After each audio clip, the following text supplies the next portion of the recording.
here is the new head coach of the Alouettes, Tom Higgins. Well, first of all, congratulations. Well, thank you, Bob. And it's taken a while to get back on, so I had to get a new gig to get an invite. Well, if there had been controversy in the among the officials in the CFL last year, you'd have been on lots. Oh, so okay. You should take that. So then that's a good sign. That's a good sign. Good sign. Did this one come out of the blue at you, or were you looking around? Had you applied, talked to other people? I mean, was coaching behind the rear view window or not for you? No, I think it was always in front. I don't. I might think maybe once a coach, always a coach. For 6 years, I coached coaches, but I was the director of officiating, and so I was coaching officials. Yep. And so do know that I thought, 31 years involved in the CFL, and I thought, well, my 32nd's probably not going to be involved. And this was not an interview. I didn't go out. All of a sudden, the owner, Bob Wettenhall, gave me a call. And his first question was, are you interested in coaching? And the answer was yes. He said a lot of nice things that he actually, investigated and, wanted this criteria and this. And so after that conversation, the next day, his son, Andrew Wettenhall, gave me a call. And again, same thing. I guess maybe for him to get a feel for myself. And after this long conversation, I said, well, what's the next step? He says, well, we'd like to offer you a contract. Wow. So the next day, President has everything done up and had a couple of questions. And then the next day, I signed the contract. Now, I did not know that there was an opening in the CFL for a head coach. But my understanding is that Bob Wettenhall decided that he wanted two people for each job. He did not want one person being the general manager and head coach.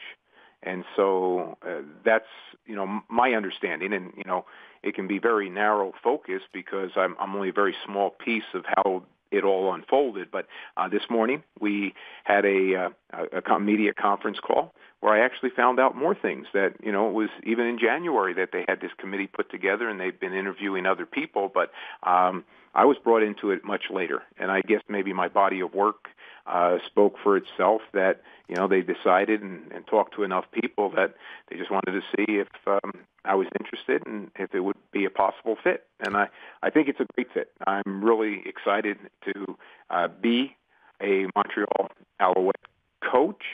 But also to work with Jim Popp is, it's a person that you like to hate, and I have, because he does such a good job of bringing in personnel, and they're always competitive. And having played against them, having had to coach against the Alouettes over the years, you're always thinking, you know what, they always have good athletes. And obviously they had a very good quarterback for a long time, which is a little bit of a change. But I think this is going to work out extremely well. Obviously, you always go into a situation on a very positive note, but I'm a positive person, so it doesn't matter. I mean, the key point here, though, Tommy, is as a general rule, and you know this, Coach Carter knows this, general managers hire coaches. Owners hire general managers. The owners skipped a step in hiring you. Have you talked to Jim Popp as yet? Yes. Oh, yes. They're very closely, and this is not going to be a challenge. Again, my understanding is, from my perspective, is that he has always been part of the search committee. He was part of the search committee, but was told that he is not going to be part of the selection section of the committee because he'd like to have his name in the ring, and they thought it was a conflict of interest. Now, I believe that to be true, and Jim actually has confirmed that they weren't doing anything behind his back. He knew what was going on, but it sure seemed like it. When you look about it now, you're going, wow, it took an awful long time to get to that point. But again, I'm not privy to all of that, but I can tell you, from my perspective, this is what's happened. And I know Jim, having talked to him, was disappointed. He, would like to have been the coach, but you know what? He understands that he has a boss, and his boss decided this is the direction and how it's going to go. And he's been nothing but professional, and we're really moving along. And it's about us getting along, not creating any controversy, keeping it smooth sailing for the players. It's tough enough to put a team together without having front office conflict. It's not there. It's a non-issue. Okay. And when we were having our conference call this morning, he was not going to be on the call because he wanted it to be my conference call. He didn't want it to be about him. But what's happened overnight when we sent the press release out, it was important that we were together. And so that questions that came up that he'd be able to answer and did answer directly, fairly, and from my perspective, very honestly. Coach Butch Carter here, got a couple of zingers for you, all right? Shoot away. First of all, you're in the first chair, and, you'll earn your stripes one way or another. I think the bigger issue is that city got used to Trestman coaching a certain way and being very successful. And I believe that's your challenge. And it's a bigger challenge. What are you going to do about the staffing issues? It's late. Where do you get your guys at? I know you normally keep a list, but, can you wiggle some of your guys that you want? Or are you going to go forward with what's in place? What's in place is pretty darn good, and I talked to most of them yesterday, and told them what my expectations were, and wanted to see if they still wanted to be on board. It looks like I have an opportunity to possibly hire a coach and or two, but it's very early in the process, and so Jim and I, all of our discussions have been about first dealing with the coaches that are under contract. And when I was talked to by both Andrew Wettenhall and Bob Wettenhall, they wanted to know what my opinions were of some of the coaches that were on staff. And I have a high opinion of some of the coaches on staff.